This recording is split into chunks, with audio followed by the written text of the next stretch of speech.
Assalamualaikum warahmatullahi wabarakatuh. Sobat Misteri Sunyi Mencekam, semoga saja Anda masih selalu setia bersama kami, channel yang setiap hari selalu memberikan cerita-cerita misteri yang menarik untuk Anda simak. Seperti kisah berikut ini yang sudah kami siapkan untuk Anda, berjudul Dua Sahabatku Menghilang ke Alam Lain. Kisah ini belum lama terjadi kepada saudara saya selepas memenuhi panggilan wawancara kerja di KBN Cakung, Jakarta Timur. Saudara saya seorang perempuan bernama Lydia pergi bersama dua temannya, Rizka dan Fani. Ketiganya nama samaran. Ketiganya membuat janji untuk bertemu langsung di tempat wawancara kerja. Status PPKM di Jakarta Timur membuat ketiganya tidak mungkin untuk saling menjemput. Wawancara kerja di KBN Cakung, Jakarta Timur itu diikuti cukup banyak pelamar. Menunggu dari pukul 10, Lydia baru dapat giliran wawancara sekitar pukul 12 siang. Rizka dan Fani menyusul kemudian. Ketiganya selesai wawancara sekitar pukul 14.00. Selesai wawancara, Lydia mengajak keduanya untuk langsung pulang. "Ya, masa langsung pulang, Lid? Gua lapar tahu. Cari makanan dulu yuk di sekitar sini," kata Fani. "Iya, Lid, perut gue udah ngancem terus dari siang," timpal Rizka. Lydia menuruti kemauan kedua temannya itu. Setelah berjalan agak jauh, ketiganya sampai di sebuah tempat makan yang dari tampilan depan terlihat kurang meyakinkan. Namun suasananya sungguh teduh. Warung makan itu diapit oleh dua pohon besar, membuat hawa siang itu jadi agak sejuk. Maklum, kawasan pabrik di Jakarta Timur memang panas. "Jangan di situ deh kayaknya, cari yang lain aja yuk," kata Lydia karena merasa nggak yakin dengan tampilan warung makan itu. "Udah di situ aja, Lid, enak tempatnya, adem banget. Bedak gua pada luntur gara-gara kepanasan nih," jawab Fani seraya menarik tangan Lydia dan Rizka. Tidak ada pengunjung lain di dalam warung makan itu. Mungkin karena jam makan siang memang sudah lewat, warung itu jadi sepi. Fani yang sudah kelaparan memanggil penjaga warung. Namun setelah beberapa saat, penjaga warung tak kunjung keluar. Kesal karena tidak ada yang menjawab, Lydia kembali mengajak Rizka dan Fani untuk pulang saja. Tetapi lagi-lagi Fani dan Rizka menolaknya. "Udah di sini dulu, ngaso bentar, Lid. Udaranya enak banget di sini," jawab Rizka. Lydia menarik nafas panjang dan memasang wajah lesu. Dia tidak begitu lapar, cuma pengen segera pulang. Selang beberapa menit, akhirnya ada seorang pria paruh baya dengan baju yang lusuh menghampiri mereka bertiga. Kalau dia mati, bentuk kepala pria paruh baya itu tidak simetris. Tengkleng, mulutnya seperti orang terkena stroke, dan ketika berjalan tertatih-tatih karena kaki sebelah kanannya lebih panjang daripada bagian kiri. Dia berjalan mendekat sambil membawa 3 mangkok yang berisi sup ayam, beberapa potong jeruk nipis, dan 1 wadah kecil berisi sambal berwarna merah. Lydia, Fani, dan Rizka terdiam, bengong sesaat. Mereka merasa belum memesan makanan, tetapi sudah disodori sup ayam. Fani yang biasanya agak cablak mendadak terdiam. Rizka juga sama, jadi kesulitan untuk berkata-kata. Udara di dalam warung tak lagi sejuk, makin dingin. Padahal di luar langit Jakarta Timur tengah terik-teriknya. 3 sup ayam untuk 3 perempuan cantik. Ayo dicicipi, kata pria paruh baya itu sambil tersenyum. Jenis senyum yang bikin gak nyaman. "Bentar, Pak, kita kan belum memesan," tanya Lydia. Setelah berkata, nafas Lydia menjadi berat, terengah-engah, seperti sudah berlari 10 km saja. Pria paruh baya dengan bibir mencong itu berusaha tersenyum. Masih dengan suara yang terdengar ngemong, dia berkata, "Sudah, makan saja. Jangan banyak ngomong ya kalian. Sudah jauh-jauh ke dunia ini kan. Jadi makan saja sup ayam ini. Kalian lapar kan?" Jawaban pria paruh baya itu membuat Lydia, Fani, dan Rizka heran. Apa yang dia maksud dengan dunia ini? Lagi pula, nada bicara yang terdengar lembut itu justru membuat ketiganya makin ketakutan. Setelah membagikan 3 mangkok sup ayam, pria paruh baya itu mundur 1 langkah, lalu berdiri mematung. senyum aneh itu masih tersungging di bibirnya yang mencong. Beberapa menit berlalu dalam suasana yang berat. "Ayo makan," kata pria parubaya itu. "Makan."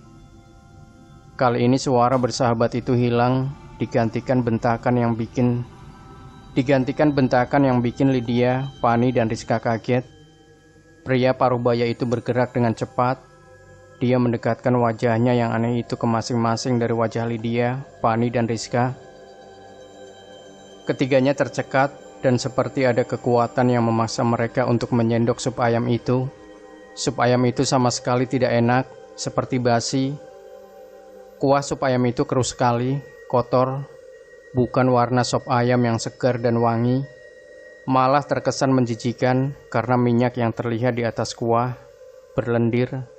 Bihun di dalam sup ayam terlihat aneh, seperti mie yang sudah terlalu lama terendam dalam kuah.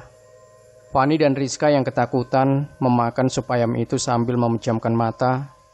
Lydia yang sudah kadung jijik nggak memakannya.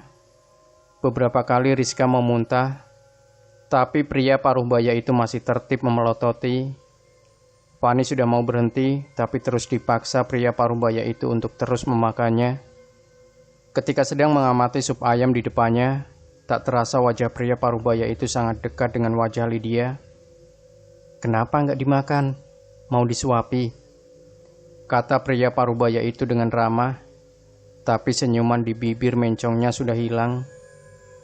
Lydia menggeleng dan sambil menahan jijik, dia menyerok kuah sup ayam dan memaksanya masuk ke mulut. Setelah suapan kedua, Lydia sudah tidak tahan dan memberontak. Lydia melemparkan mangkok beserta isinya ke wajah pria parubaya. Setelah itu dia menarik kedua temannya untuk bergegas pergi. Pria parubaya itu tidak berusaha mengejar mereka, tapi dia berkata dengan nada suara yang kembali lembut, "Kalian mau kemana? Sopnya belum habis." Setelah itu, suara tawa melengking terdengar di telinga Lydia, Fanny, dan Rizka. Padahal ketiganya sudah jauh berlari. Ketika berlari menjauh, hawa yang terasa langsung berbeda. Tidak lagi sejuk, tapi panas, sewajarnya panas Jakarta Timur. Rasanya seperti memasuki dunia yang berbeda. Ketiganya bergegas pulang ke rumah masing-masing. Untung saja rumah ketiganya tidak terlalu jauh. Masih masuk Jakarta Timur. Sore harinya, Lydia masih intens berkomunikasi dengan kedua temannya, menanyakan kabar, sekaligus heran dengan apa yang menimpa mereka. Menjelang maghrib, Lydia mengeluh perutnya sakit, diikuti tubuhnya yang panas dan tengkuknya terasa sangat berat. Keluarga saya mengira Lydia ketularan COVID, tapi malam harinya Lydia masih bisa merasa dengan lidah dan membaui makanan. Panasnya sudah agak turun, tapi perutnya masih sakit sekali. Malam itu Lydia cuma minum obat warung untuk meredakan sakit perutnya. Setelah berjalan 1 minggu, sakit di perut Lydia tak kunjung hilang. Bahkan kini dia tidak bisa berjalan. Tidur Lydia tidak pernah nyenyak, selalu terbangun menjelang dini hari dengan tubuh basah oleh keringat.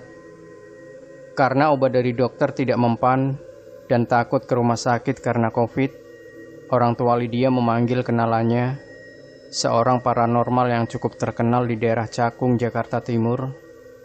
Proses pengobatan Lydia berjalan selama 3 hari dan berjalan lancar. Keadaan Lydia semakin membaik, perutnya tak lagi sakit, tapi masih sangat lemas untuk berjalan. Kata paranormal tersebut, Lydia dan kawan-kawannya sudah memasuki alam yang seharusnya tidak mereka datangi. Rumah makan dan pemiliknya yang mereka temukan di Cakung, Jakarta Timur itu berada di alam yang tidak sama dengan kita. Setelah lebih enak, Lydia mencoba menghubungi kedua temannya. Selama 1 minggu chat Lydia tidak pernah dibalas oleh keduanya. Ketika ditelepon juga tidak diangkat. Lydia yang belum mendapatkan kabar dari Fanny dan Rizka meminta tolong kepada saya untuk mencari tahu. Dia memberi saya alamat ke rumah kedua temannya. Namun sebelum menengok kedua teman Lydia, saya memutuskan untuk mencari tahu soal rumah makan itu. Jujur saja, saya sendiri masih agak sulit percaya kepada hal-hal mistis. Mengendarai sepeda motor, saya beberapa kali melintas di jalan yang sekiranya menjadi alamat rumah makan di Jakarta Timur itu. Namun hingga 4 kali saya bolak-balik, tidak ada rumah makan di sana. Tidak ada juga 2 pohon besar yang mengapit rumah makan. Hanya ada 1 pohon besar di sana yang akar-akarnya menonjol di antara trotoar. Setelah bertanya ke beberapa orang di sekitar sana, saya juga tidak mendapatkan jawaban.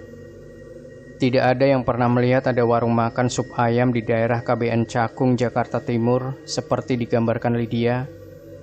Bingung dan capek, saya memutuskan menuju rumah Fani dan Rizka.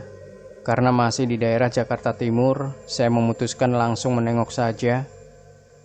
Sesampainya di rumah Fani, saya mendapat jawaban yang sungguh janggal. Kata orang rumah, Fani pamit pergi dari pagi. Katanya janjian sama Rizka mau jajan sup ayam.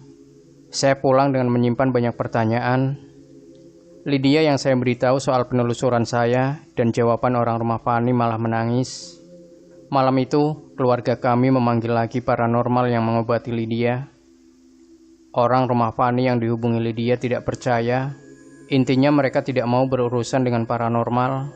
Padahal, hingga cerita ini saya buat, kami belum menerima kabar lagi dari Fani dan Rizka. Pada titik tertentu, kami tidak bisa apa-apa. Lydia hanya bisa menangis, dan saya terjebak dalam kebingungan.